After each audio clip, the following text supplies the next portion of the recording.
మా అందరికి కూడా కేటాయించారు ఎవరు ఓట్లు వేయాలని. అందులో మోప్ చంద్రబోస్ గారు, పరిమళ నెత్వానీ గారు, తర్వాత అయోధ్య రామరెడ్డి గారు, ఈ నలుగురు క్యాండిడేట్స్ బరిలో ఉన్నా కానీ కావాలని వరలరామయ్య గారికి ఓడిపోయే సీటు కట్టబెట్టడం అనేది ఈ యొక్క కఠినమైన కుళ్ళు రాజకీయాలు తెరదీశారని చంద్రబాబు నాయుడు గారికి ఈ విధంగా తెలియజేస్తున్నారు. ఎప్పుడైనా గెలిచే అవకాశం ఉంటే వాళ్ళ కొడుకే ఇస్తారు కానీ దళితుల్ని ఎందుకు పావులాగా వాడుకుంటారు? ఎప్పుడైనా ఓడిపోయే సీట్లు, దళితులను అవమానించే సీట్లు అయితేనే చంద్రబాబు నాయుడు గారు దళితుల్ని కట్టబెడతాడు.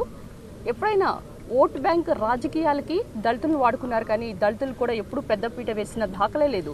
గతంలో కూడా 2008లో గెలిచే అవకాశం ఉన్నా కానీ టికెట్ ఇవ్వలేదు. తర్వాత 2016లో పుష్పరాజు గారిని మోసం చేయడం జరిగింది. మరి మోత్కల్ గారికి గవర్నర్ పదవి ఇస్తానని కూడా మోసం చేశారు.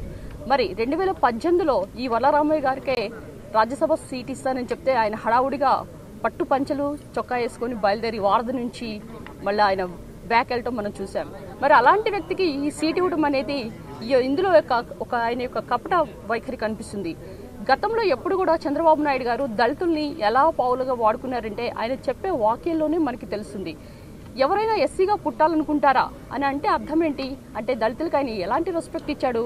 మరి ముఖ్యంగా ఆయన యథారాజా తథా ప్రజ అన్నట్లు మరి ఈ విధంగా చంద్రబాబు నాయుడు గారు అంటే మరి వాళ్ళ మంత్రులు, గత మంత్రులు మాత్రం ఏ విధంగా మాట్లాడారో మనందరికీ తెలుసు. మరి గత మంత్రులు ఆయన చేసిన వ్యాఖ్యలు మనం చూస్తుంటే ఈ యొక్క ఆదినారాయణ రెడ్డి గారు ఏమన్నారు? దళితులకి శుచి శుభ్రం ఉండదు, దళితులు స్నానం చేయరు అంటారు. మరి చింతమనేని ప్రభాకర్ గారు అయితే ఏకంగా ఒక మెట్టు పైకెదిరి ఆయన చెప్పింది ఏంటి?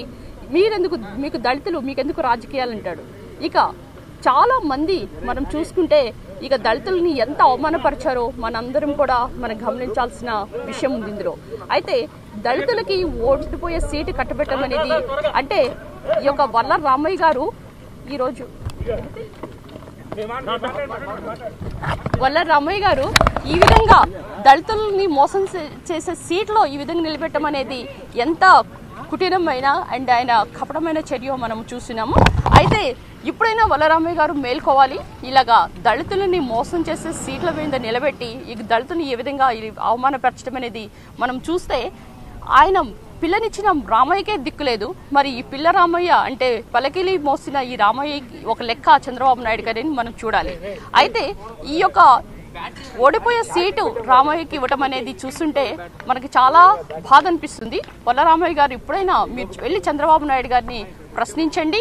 అంతేకాకుండా దళితులు మేల్కోవాలి. ఎందుకంటే గత ప్రభుత్వంలో అంటే తెలుగుదేశం ప్రభుత్వంలో ఒక్క మంచి పనులు కూడా చేసిన దాఖలేదు. మనం కనుక నారావారి పల్లె చూసుకుంటే వాళ్ళ పల్లెలో ఒక టెంపుల్లో దళితులకి అవకాశమే లేదు, వెళ్లే అవకాశం. అయితే అదే టెంపుల్లో 50% చైర్మన్స్ నామినేటెడ్ పోస్టులో ఈ దళితులు ఉన్నారు. మరి 5 ఉప మంత్రులు ఉంటే అందులో 4 ఎస్సీ ఎస్టీ బీసీ మైనారిటీ సంబంధించిన ఉప మంత్రులు మా ప్రభుత్వంలో ఉన్నారు. అంటే దళితుల సర్కార్, పేదల సర్కార్ అంటే వైసీపీ ప్రభుత్వం.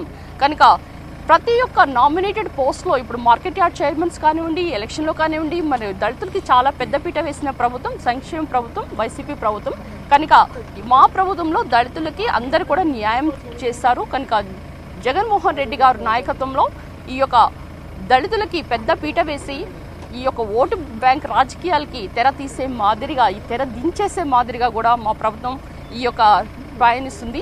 అంతేకాకుండా ఈ యొక్క ప్రతి ఒక్క సంక్షేమ పథకాలు చూస్తుంటే ఈ తట్టుకోలేక చంద్రబాబు నాయుడు గారు ఎలాంటి మాటలు అంటున్నారంటే ఈవెన్ మనకు అప్రోప్రియేట్ బిల్ కూడా ఇది పాస్ చేయకుండా ఈ యొక్క శాసన మండలి అడ్డుకోవటం అనేది ప్రతి ఒక్క బిల్లును కూడా దిశా బిల్లు దగ్గర నుంచి అన్ని అడ్డుకోవటం మనం శాసన సభలో చూసాం డైరెక్ట్గా. కనుక ప్రతి ఒక్కళ్ళు కూడా మేల్కోవాలి. ఈ రాజకీయాలు ఏ విధంగా ఉన్నాయో చూడాలి. కనుక వైసీపీ ప్రభుత్వం చేసిన సంక్షేమ పథకాలు అన్ని కూడా ప్రజలందరూ చూస్తున్నారు.